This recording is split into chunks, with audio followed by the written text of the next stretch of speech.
오늘 말씀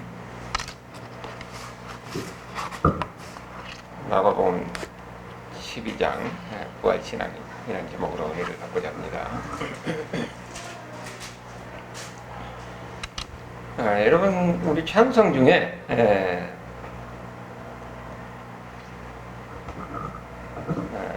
우리 장례식 때 부른 찬송 중에 다시 만나보자, 천국에서 만나보자, 그런 찬송 있잖아요. 그런데 우리가 찬송을 부를 때는 이 장례식장에서 부를 때 다시 만나보자 하는 그런 찬송을 그냥 막연히 많이 부릅니다. 근데 거기서 중요한 사실은 다시 만나는 것은 왜 다시 만납니까? 우리가 다시 살았다는 거예요. 거기서 죽은 사람도 다시 살고 우리도 천국 가서 다시 살고 살아서 같이 만나는 거지요. 그냥 거기서 영원히 만나는 것 아닙니다. 우리가 완전한 모습으로 살아서 같이 다시 만나는 거예요. 여러분, 우리가 천국 가서 이미 먼저 가신 사랑하는 사람들을 다시 만날 것을 우리 믿습니까? 이것이 부활이에요. 우리가 부활을 믿느냐 안 믿느냐 하는 것은 이 세상에서 우리 삶이 완전히 달라진 겁니다. 우리가 기독교 2000년 역사를 보면은 거기서 진짜 우리가 죽었다가 다시 살아나느냐, 여기에서 부정한 사람들이 수없이 많이 나왔거든요. 야, 그것은 그냥 하나의 신화에 불과하지, 그렇게 얘기한 사람들. 근데 그런 사람들이 지금도 있습니다. 근데 그 이야기를 지금 예수님께서 그 당시에 예수님이 활동하던 당시에 예수님 앞에서 부활이 있느냐, 그렇게 논쟁하면서 예수님 앞에 질문하는 것을 우리가 볼 수가 있는 거예요. 그러니까 우리가 신앙생활하면서 우리가 죽었다가 다시 살아난다는 겁니다. 이것을 우리가 믿느냐 안 믿느냐 하는 것은 엄청난 차이가 있는 겁니다. 우리는 이 세상에서 살고 죽고 끝나는 것이 아니라는 거예요. 그 다음에 이미 죽었다가 우리가 죽음을 넘어서 그 다음에 다시 살아난다는 겁니다. 이것을 예수님께서 오늘 말씀을 통해서 확인해 주고 있는 거예요. 그래서 여러분도 이 말씀을 통해서 다시 한번 이 부활에 대한 확신을 가지고, 그리고 이 세상에 살 때 신앙이 어떤 신앙이었느냐, 부활 신앙으로 살아야 됩니다. 똑같이 교회를 다녔어도 부활을 믿는 사람하고 남는 사람 다른 거예요. 그래서 부활 신앙이 중요한 겁니다. 지금 예수님께서 이 마지막 일주일간, 십자가에 가시기 전에 마지막 일주일간 활동하실 때 그 화요일 날이 많은 논쟁을 해요. 논쟁을 하는데, 제일 처음에는 이 당시의 서기관들이라든지 바리새인들이라든지 이런 그야말로 예루살렘에 있는 엘리트층하고 논쟁을 하는 거죠. 예수님이 많은 능력을 행하고 번인을 가르치고 나니까 당신이 누구냐, 무슨 권세로 일을 하느냐. 그래서 그 예수님이 무슨 권세로 하는지를 이야기하시죠. 하나님의 권세로, 하나님의 아들의 권세로 얘기하신다는 걸 말씀하세요. 그리고 또 그들이 또 예수님 앞에 질문하는 거죠. 예수님의 함정이 몰아넣어서 올가미를 내서 어떻게든 예수님을 죽이려고 하는 겁니다. 가이사에게 세금을 바친 것이 옳으냐 아니냐, 세상의 권세과 하나님의 이 권세 사이에서 이를 질문하면서 함정에 빠뜨리려고 하는 거죠. 그래서 예수님께서 명답을 하잖아요. 가이사의 것은 가이사에게, 하나님 것은 하나님에게. 이 말은 무슨 말이냐, 그들이 질문한 것을 다시 질문으로 답하는 겁니다. 애매하게 답하는 거예요. 그러면서 스스로 판단해서 자기들이 옳은 대로 행동하게 하는 겁니다. 그러면서 세상의 권세, 하나님의 권세가 무엇인가에 대해서 예수님께서 공적으로 우리에게 말씀해 주는 거죠. 그리고 오늘 이제 세 번째로 부활이 있느냐 없느냐, 이 논쟁 속에서 예수님께서 우리에게 답을 해준 겁니다. 자, 여기 보니까 누가 나오냐면은 이 질문을 한 사람이 사두개인이에요. 그 사두개인은 주로 예루살렘에 거주하는 기득권층들입니다.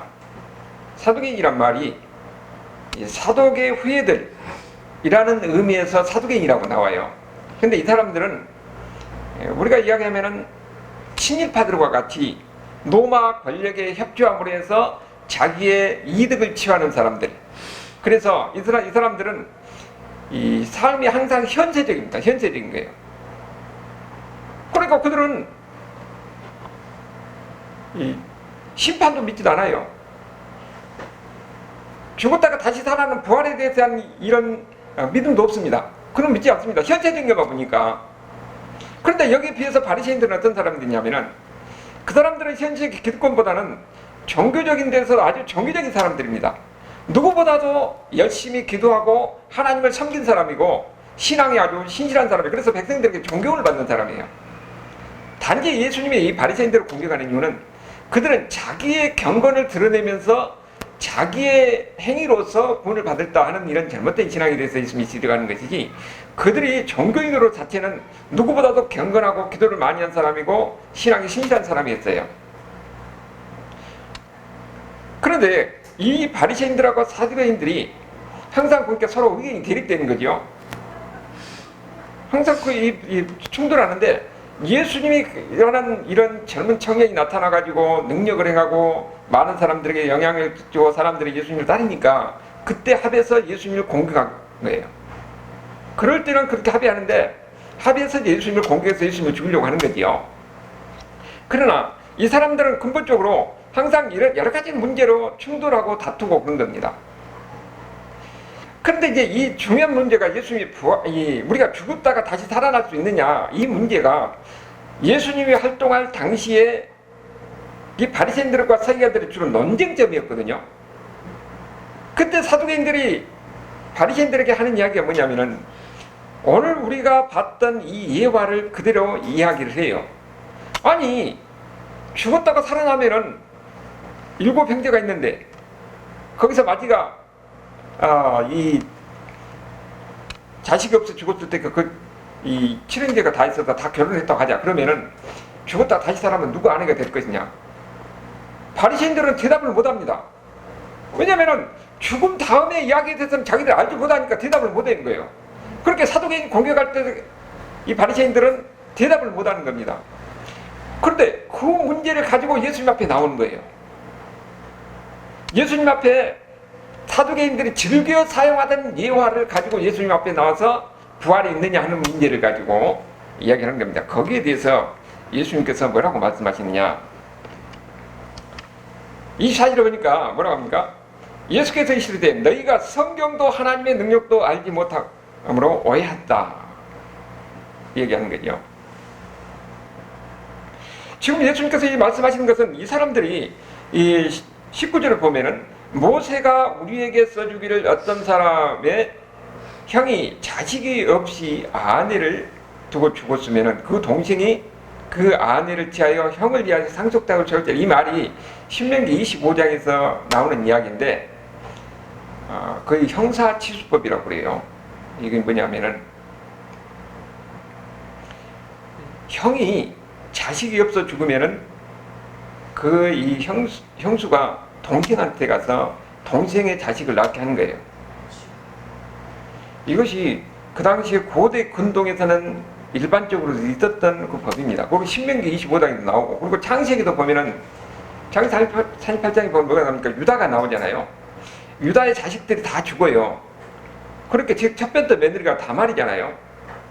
남편이 죽고 자식이 그 상속자를 위해서 그때 둘째한테 보냈는데 둘째도 죽어버린 겁니다.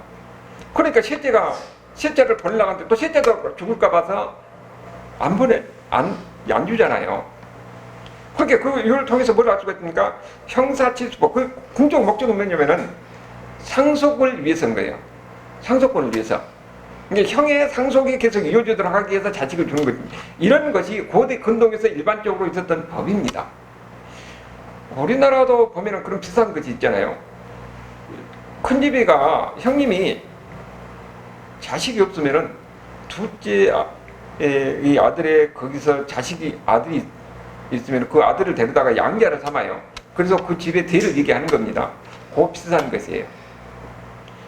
그러니까 일반적으로 그 성경 신명기 25장에서도 이렇게 법이 나오는 거예요. 그러니까 그것을 인용해가지고 이야기하는 겁니다.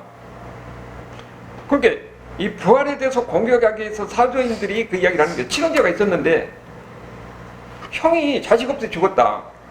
그래서 둘째하고 결혼했는데 둘째도 자식 없이 죽고 셋째하고 결혼했는데 셋째도 자식 없이 죽었어요. 그래서 친형제가 그렇게 죽었는데 그러면은 이분이 어떻게 됩니까? 7 형제하고 다 결혼했으니까 다 부인이 되는 거잖아요. 그러면은 죽었다가 다시 살아나면은 이 부인이 그러면 누구 부인이 되느냐? 이런 함정적인 질문을 가지고 사두개인들이 바리새인들에 함께 바리새인들이 대답 못하는 거죠. 그 문제를 그들이 즐겨 사동하는 이 문제를 가지고 예수님 앞에 나가고 예수님이 뭐라고 그러는 거예요?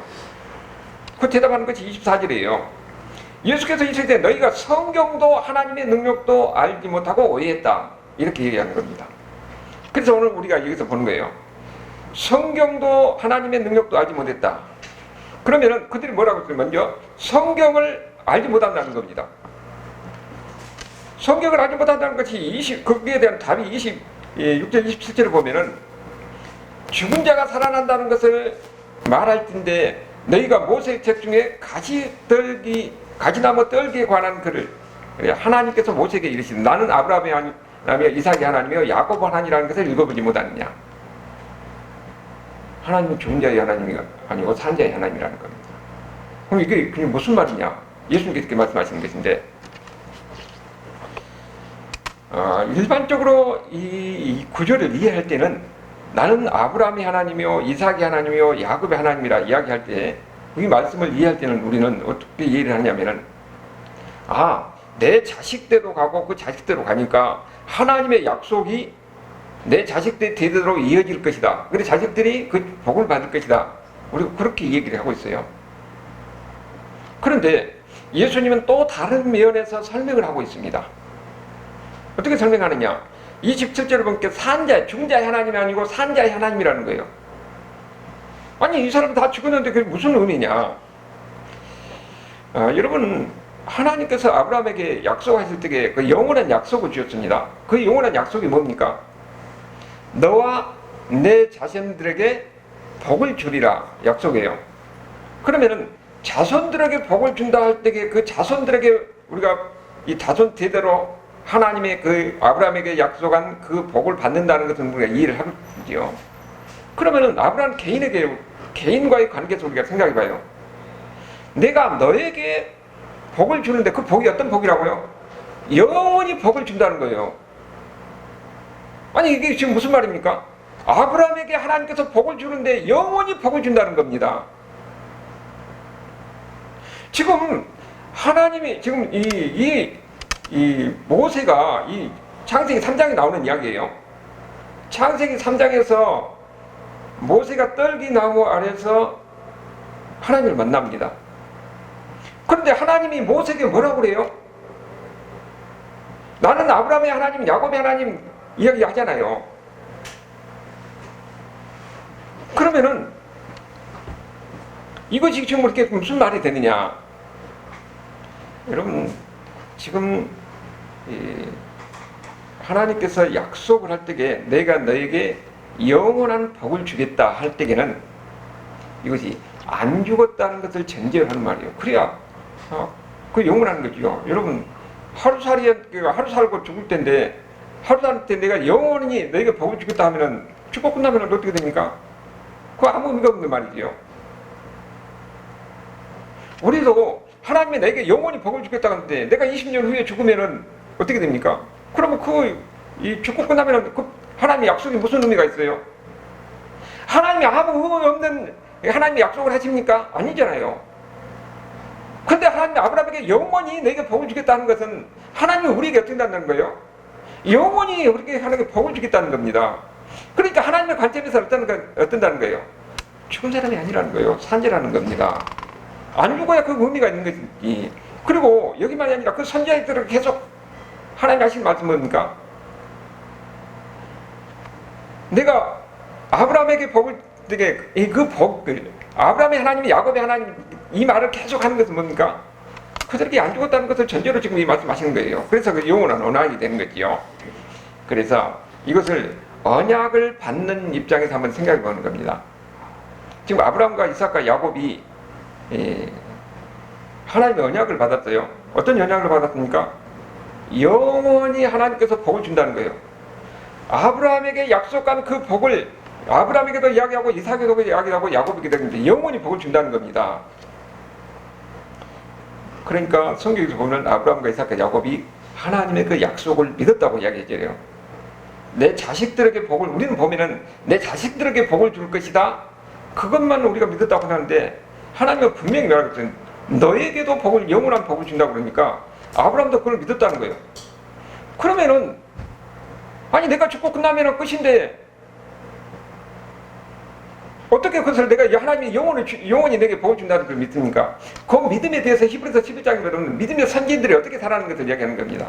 그들은 아브라함고 이삭도 야곱도 마찬가지 그 후에 많은 믿음의 선지들이 그들이 하나님의 약속을 믿었다고 해요. 하나님의 약속을 믿었다는 겁니다. 어떻게 약속을 믿습니까? 그 약속을 믿고 그들은 믿음대로 사는 거예요. 그럼 믿음대로 산다는 것이 무엇이냐? 내가 죽는 것으로 끝나는 것이 아니고 내가 다시 산다는 것을 믿는 겁니다.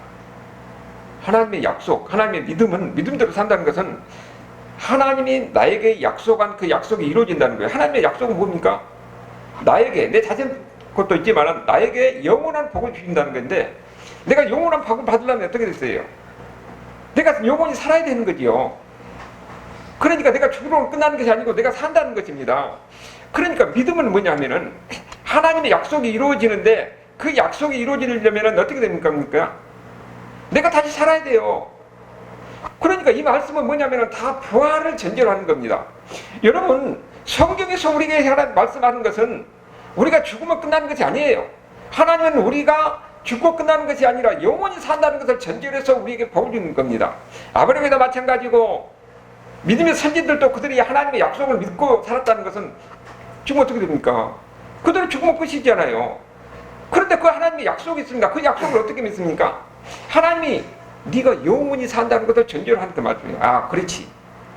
믿음이라는 것은 하나님의 약속을 믿는 것입니까? 그 하나님의 약속이 뭐냐? 나에게 복을 준다고 그랬습니까? 그러면 내가 산다는 거예요. 그러니까 하나님의 약속은 부활을 전제로 하는 것이에요. 그래서 11장 그 16절을 보면은 어떻게 나오냐 하면은, 제가 읽어볼게요.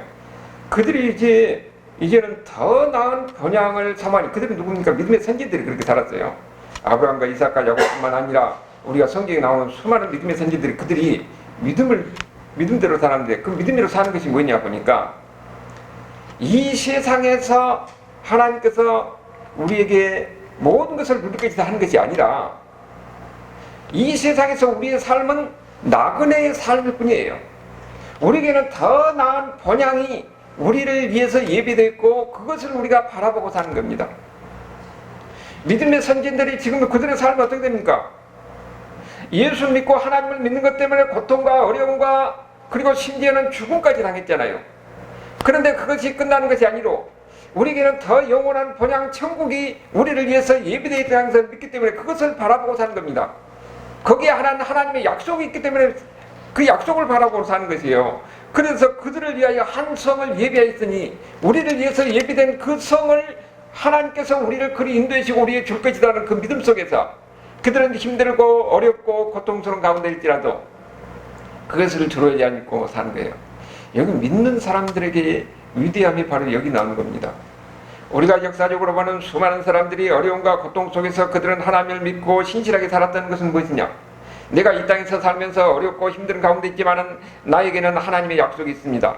하나님의 약속이 무엇입니까? 아브라함에게도 하나님께서 내가 영원히 내게 복을 준다고 한다는 것은 아브라함이 죽는 것이 아니라는 거예요. 하나님이 볼 때는 그 산자라는 겁니다. 다시 그들이 살아난다는 거예요. 믿음의 선진들도 그것을 바라고 사는 겁니다. 이 세상에 살면서 많은 힘든 상황이 있었지만은 하나님은 우리에게 약속을 주는데 그 약속이 어떻게 되냐? 다시 살아난다는 겁니다. 이제는 천국에서, 더 나은 번향 천국에서 우리를 위해서 예비된 하나님의 축복을 누리면서 산다는 것, 그리고 주님과 함께 영원히 산다는 이 약속이 있는 겁니다. 오늘 우리가 살 때도 마찬가지입니다. 우리가 여기서 세상에 죽으면 끝이 아니라는 거예요. 예수 믿는 사람들은 그 다음에 더 나은 세상, 더 영원한 번향, 우리가 본래 가야 할 번향이 바로 천국이에요. 이 땅이 아니라는 거예요. 이것을 믿고 사느냐 아느냐에 따라서 삶이 다른 겁니다. 여러분, 내가 이 세상에서 많은 것이 가진 것이 있고 많이 평안히 하면 천국에 대한 사모하는 마음이 별로 없어요. 그러나 이 땅에서 삶이 어렵고 힘들고 고통스러운 가운데 있을 때에 그들이 기대하는 것은 뭡니까? 이 땅에서 더 이상 희망이 없으면 주님을 진짜 믿는 사람들은 천국을 바라보게 되는 겁니다. 천국을 바라보면서 주님께서 나에게 더 나은 세상, 더 아름다운 세상, 주님과 함께 꿈을 누리는 그 세상이 나를 위해서 예비되어 있고 그것을 바라보고 사는 겁니다. 그런 사람들은 이 땅에 살면서도 괴로워하지 않습니다. 낙심하지 않습니다. 절망하지 않습니다. 그래서 그들은 항상 하나님 앞에서 굳건한 믿음을 가지고 살아가는 거예요. 그것이 바로 위대한 업적을 하는 겁니다. 이들은 하나님을 알지 못하는 거예요. 성경에 이렇게 바로 하나님의 부활에 대해서 이야기를 하고 있는데 그들은 모르고 있는 겁니다. 그러니까 부활이 전제되지 않으면요, 우리의 믿음이라는 것은 의미가 없습니다. 여러분, 우리가 여기서 이 세상에서 죽고 끝나면은 우리가 왜 신앙생활을 합니까? 우리가 이 세상에서 사는 것에 대해서 하나님의 심판대에서 심판이 있을 것이라는 것을 우리가 믿지 않으면은 그래서 어떻게 살아요? 그럼 믿음이라는 게 아무것도 없는 겁니다. 우리가 믿을 이유가 없는 거지요. 그래서 하나님께서 우리에게 말씀하신 거예요. 오늘 예수님이 이 부활이 없다 하는 이들에 대해서 뭐라고 이야기합니까? 성경에 나는 아브라함의 하나님이다, 이삭의 하나님이다, 야곱의 하나님이라는 말을 너희들이 읽지 않았느냐? 이 말의 참된 의미가 무엇이지 않느냐? 여기는 바로 하나님의 관점에서는 이들은 죽은 사람이 아니라 실제로는 산 사람이라는 거예요. 산 자라는 겁니다. 그래서 부활의 약속을 믿은 사람이라는 거지요. 그러니까 하나님은 그들에게 어떻습니까? 그들에게 약속이 영원한 약속이 되는 것이고, 그래서 그들에게 그 약속의 의미가 있는 것이죠.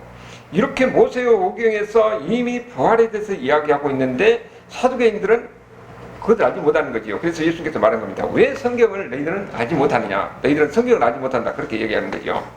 그 다음에 보면은 두 번째 뭐라고 합니까? 하나님의 능력도 알지 못한다고 그랬어요. 하나님의 능력이 뭡니까? 우리가 지금 예수님께서는요, 이 모세 오경을 가지고 이야기를 합니다. 왜냐하면 사두개인들은 모세 오경 외에는 안 믿어요. 뒤에 성문서라든지 역사서는 이런 것을 안 믿어요. 거기에 보면 이 부활에 대해서 이야기하고 있는데 거기에서도 이야기하지 않고 그들이 믿는 모세의 오경을 통해서 예수님께서 이야기하는 겁니다. 그래서 여기서 하나님의 능력도 창세기를 보면은 창세기라는 게 창조라는 건 뭡니까? 무에서 유를 만들어내는 것이 창조예요. 사람도 어떻게 만들었다고요? 흙을 가지고 사람의 형상을 만들었어요. 그리고 거기다가 하나님께서 호흡을 불어넣는 겁니다. 후하고 불어넣으니까 우리가 생명이 되는 거지요. 하나님이 없는 거, 무에서 유를 만든 것이 창조예요. 인간이 하나님이 그렇게 만들었던 거예요. 그러면 그 창조하고 부활은 같은 의미예요. 여러분, 우리가 부활할 때 어떻습니까? 여기 세상에서 완전히 썩어서 없어진 거예요. 그런데 하나님께서 우리 다시 만들어서 육체와 영혼을 하나게 하는 겁니다. 그러니까 창조와 부활은 어떤 같은 맥락에 있는 겁니다. 우리가 그걸 보면은 창세기도 보면은 이삭을 하나님께서 뭡니까? 네 아들 이삭을 번제로 하나님께 드리라는 거잖아요. 제물로 드리라는 거예요. 그러니까 이삭이 어떻게 됩니까? 자기 아들을 하나님 말씀대로 제물로 드리기 위해서 모리아 산에 올라가요. 이미 자기 아들을 제물로 드리려고 할 때는 아브라함은 하나님이 이 아들 이삭을 살려서 다시 돌아오게 할 것이라는 것을 믿기 때문에 그걸 올라가는 겁니다. 그걸 어떻게 할 수 있냐면은 창세기 22장 5절에 보면은, 자, 거기 22장 5절 보니까 제가 읽어드릴게요. 이에 아브라함이 종들에게 이르되 너희는 나귀와 함께 여기서 기다리라. 내가 아이와 함께 저기 가서 예배하고 우리가 너희에게 돌아오리라. 지금 모리아 산에서 하나님이 제물로 아들을 드리라고 하니까 가는 거예요. 종은 여기다가 어떻습니까? 기다리게 하고 모리아 산에 누가 올라가는 거예요? 아들 이삭이 지게를 치고 올라가는 거예요. 짐을 지고 올라가는 겁니다. 이 뜰감 나무로 번제를 드려야 되니까 사람을 태워서 드는 거잖아요. 그래야 되는데 재물이 없는 거예요. 그런데 지금 아브라함이 뭐라고 그러냐면은 종에게 아이와 함께 저기서 예배하고 우리가 너희에게 돌아온다. 옛날 성경에는, 이전의 성경에는 내가 너희에게 돌아온다고 그랬어요. 근데 여기는 지금 영어 성경도 그렇게 해요. 우리가 너희에게 돌아온다. 우리가 누굽니까? 아브라함하고 지금 이삭이잖아요. 이삭을 본인을 들으러 가는데 우리가 돌아온다는 거예요. 이미 이삭이 하나님께서 번제를 드리지만 하나님께 살려준다는 것을 믿고 그가 하나님 앞에 나왔다는 것을 알 수가 있는 겁니다. 하나님이 살려준다는 거예요. 그리고 그 옆에 보면은 이삭이 뭐라고 합니까? 아니 우리가 재물은 있는데 이 나무는 있는데 재물을 얻으니까 그런데 하나님이 예배해 주신다는 거예요. 물론 그것이 예수님에 대한 상식적인 이야기도 있지만은 이미 하나님이 죽은 자를 다시 살려서 다시 돌아오게 한다는 이 믿음이 이삭에 있는 겁니다. 이미 창세기도 보니까 죽은 자를 다시 살리신 하나님의 능력을 이야기하고 있는 거예요. 하나님은 죽은 자를 다시 살리시는 겁니다. 이삭도 하나님 앞에 드리지만 하나님께 살릴 것이라는 이런 믿음이, 부활에 대한 믿음이 아브라함에게 있었다는 것을 우리에게 이야기하는 거죠. 그것뿐만 아니라 출애굽기에 보면은 이스라엘 백성들을 가나안 땅에서 종되었던 가운데서, 애굽에서 종되었던 가운데서 가나안 땅을 인도할 때에 그 하나님이 어떻게 인도합니까? 거기에 보면은 하나님의 능력이 있고 그 하나님의 능력이 곧 부활의 능력이라는 것을 우리에게, 부활적이라는 것을 우리에게 보이는 겁니다. 홍해 바다를 건너는데 애국 군대가 쳐들어오잖아요. 그런데 홍해 바다가 갈라져요. 그리고 이스라엘 백성들은 이 홍해 바다를 건너서 그들은 삽니다. 그리고 애국 군대는 다 죽는 거지요. 하나님의 능력이 뭡니까? 이들이 바로 하나님의 능력으로 그렇게 살아난 거지. 이스라엘 백성들이 그 죽을 수밖에 없는 상황에서 살아났다는 것은 이것이 바로 부활적이라는 겁니다. 그들이 광야를 건널 때 되니까 광야에는 아무것도 없어 다 죽을 수밖에 없어요. 그런데 하늘에서 만나가 내린 겁니다. 고기 먹고 싶다 그렇게 메추리가 오는 거예요. 하나님이 죽을 수밖에 없는 그들에게 먹여서 살리고 입히고 해서 가나안 땅에 들어가는 거죠. 이건 바로 하나님의 능력이에요. 죽을 수밖에 없는 그들을 살리는 것, 이것이 바로 부활적이라는 것을 왜 그들은 이 성경을 보고 깨닫지 못하냐는 거예요. 그들이 물이 없다고 할 때 하나님께서 명령을 해가지고 명령을 하라 해서 명령했더니 바위에서 물이 쏟아진 거예요. 이것이 바로 부활적이라는 겁니다. 이미 하나님께서는 이 출애굽 과정에서 가나안 땅으로 인도하는데 여러 가지 과정을 통해서 하나님의 능력을 보여주고 그 하나님의 능력이 바로 부활적인 능력이라는 것을 이미 성경에서 보여주고 있는데 왜 너희들은 하나님의 능력도 알지 못하고 그리고 성경에서 이렇게 이야기하고 있는 성경을 제대로 알지 못하느냐, 이것을 지금 지적하고 있는 겁니다. 그리고 우리가 세 번째로 사도행인들이 말하는 그 논쟁점을 보면은 아까 우리가 뭘 봤습니까? 칠형제에 관한 이야기를 했잖아요.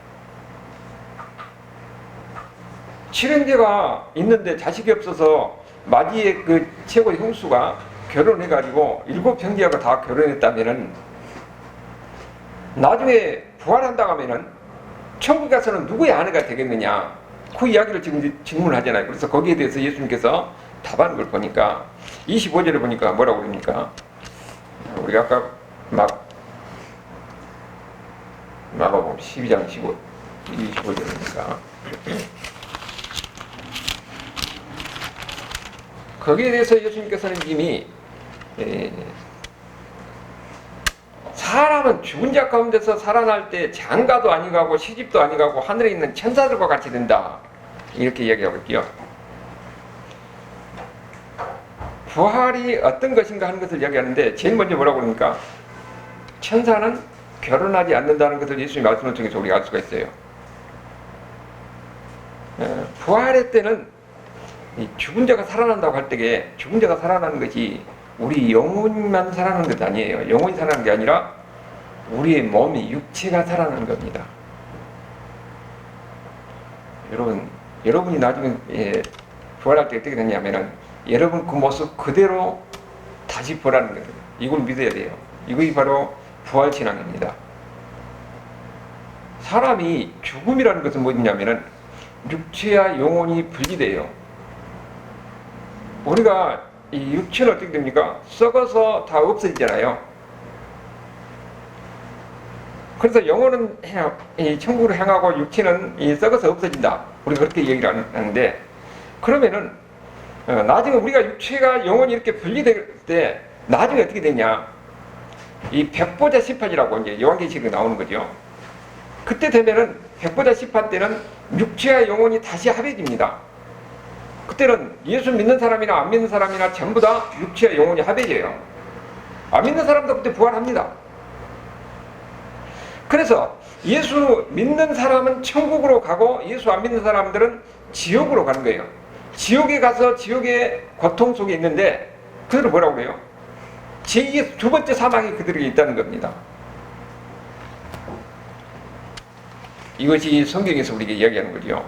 그러면 그때 부활하는 것이 어떤 부활이냐 하면은 이미 육체와 영혼이 합해져서 예수 믿는 사람들은 천국에서 사는 겁니다. 예수 믿는 사람들은 육체와 영혼이 부활해서 우리 모습이 완전한 모습으로 부활해서 천국에서 사는 거지요. 그때 우리 몸은 어떻습니까? 영혼만 사는 것 아닙니다. 우리의 몸이 전인격적인 것으로 우리가 완전한 모습으로 돼서 천국에서 사는 거예요. 이제 그것을 제일 먼저 보여주는 것이 뭐냐면은 예수님의 빈무덤이에요. 이 빈무덤이 왜 중요하냐? 예수님의 시체가 없어졌잖아요. 이미 예수님의 이 죽은 시체하고 영혼하고 다시 합해져서 다시 부활하는 거예요. 그래서 예수님께 부활해서 승천하는 겁니다. 근데 예수님의 그 부활할 때의 육체와 영혼이 합해져서 부활했다는 것은 우리가 나중에 부활할 때 이렇게 부활한다는 것을 우리에게 보여준 겁니다. 우리가 나중에 어떻게 부활한다고요? 우리의 몸이 우리의 모습 그대로 다 부활하는 거예요. 아니 그러면 내가 부활할 때 늙은 모습인가? 그런 모습이 아니라 가장 아름다운 모습으로 부활할 겁니다. 우리의 죄적인 것은 없어지니까 여러분이 죄적인 것이 없어지면 정말 아름다운 모습이 되는 거예요. 우리가 바로 그런 모습으로 부활해서 천국에 살았는데 그때는 어떻게 되느냐? 영원히 사는 것입니다. 여기 보니까 지금 천국에서는 어떻게 됩니까? 우리가 부활할 때는 완전한 모습으로 부활하는데 우리가 가지고 있던 각자의 그 개성적인 거 그것도 그대로 있는 거예요. 근데 다만 천국에는 예수님께서 뭐라고 그랬습니까? 천사들과 같이 결혼이 없다고 그랬어요. 결혼 없다고. 우리가 결혼을 보면은 결혼이라는 건 뭐예요? 가장 사랑하는 관계예요. 가장 사랑하는 관계를 우리가 결혼이라고 얘기하는 겁니다. 근데 천국에서는 결혼이 없으면 그럼 천국에서는 그건 사랑하는 관계가 없느냐? 그건 아니에요.